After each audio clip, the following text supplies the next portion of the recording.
பிரபல நடிகை பானுப்பிரியாவுடைய தங்கை தான் சாந்தி பிரியா. இவங்க நடிகர் ராமராஜுடன் எங்க ஊரு பாட்டுக்காரன் என்ற படத்துல ஹீரோயினா நடிச்சிருந்தாங்க.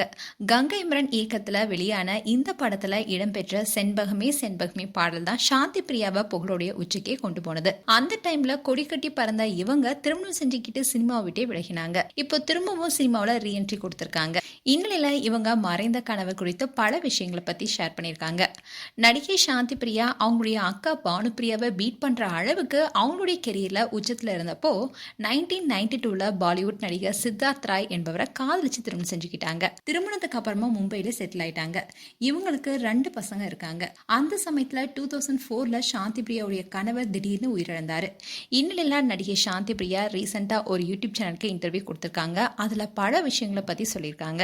அதுல அவங்க என்ன பேசியிருந்தாங்கன்னா, நான் காதலிச்சு தான் திருமணம் செஞ்சுக்கிட்டேன். ஆனா என்னுடைய அம்மாவுக்கு அதுல கொஞ்சம் கூட விருப்பமே இல்லை.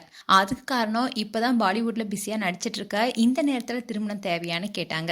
ஆனா அந்த நேரத்துல காதல் என்னுடைய கண்ணை மறைச்சிருச்சு. நானும் திருமணம் செஞ்சுக்கிட்டேன். திருமணத்துக்கு அப்புறமா குடும்பம் தான் எனக்கு முக்கியம்னு தோணுச்சு. இதனால சினிமாவில இருந்து முழுமையாவே விலகிட்டேன். அதுக்கப்புறமா பசங்க கணவர்னு அவங்கள பார்த்துட்டு இருந்தேன். எனக்கு 2 பசங்க. அதுல பெரிய மகனுக்கு 14 வயசு, சின்ன மகனுக்கு 4 வயசு இருக்கும்போது என்னுடைய கணவர் மாரடைப்பு காரணமா உயிரிழந்துட்டாரு. அவர் மறைஞ்சு 20 வருஷத்துக்கு மேல ஆகுது. ஆனா இப்ப கூட நான் அவரோட நினைவுல தான் வாழ்ந்துட்டு இருக்கேன். என் அம்மா என்கிட்ட பல முறை சொல்லியிருக்காங்க சென்னைக்கு வந்துருன்னு. ஆனா அவர் வாழ்ந்த அந்த வீட்டை விட்டு என்னால எங்கேயுமே வர முடியல.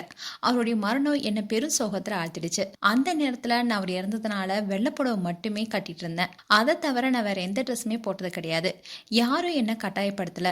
ஆனா நான் அப்படி மாறிட்டேன். என்னோட நிலைமையை பார்த்த என்னோட அம்மா ரொம்பவே பயந்துட்டாங்க. அப்போ அவங்க என்ன சொன்னாங்கன்னா, 2 பசங்களையும் நான் பாத்துக்கிறேன், நீ 2வது திருமணம் செஞ்சுக்கோன்னு சொன்னாங்க.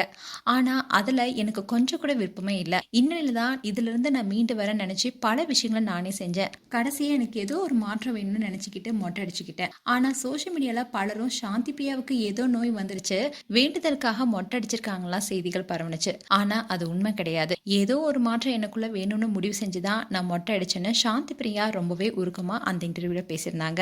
அந்த நியூஸ் தான் இப்போ சோசியல் மீடியால வைரல் ஆயிட்டு வருது. மேலும் சாந்தி பிரியா குறித்து உங்களுடைய கருத்துக்களை கமெண்ட் செக்ஷன்ல சொல்லுங்க. இது போன்ற வீடியோஸை பார்க்க நியூஸ் தமிழ் கிளிட்ஸ் சேனலை சப்ஸ்கிரைப் பண்ணுங்க. மறக்காம நோட்டிபிகேஷன் பட்டனை கிளிக் பண்ணுங்க.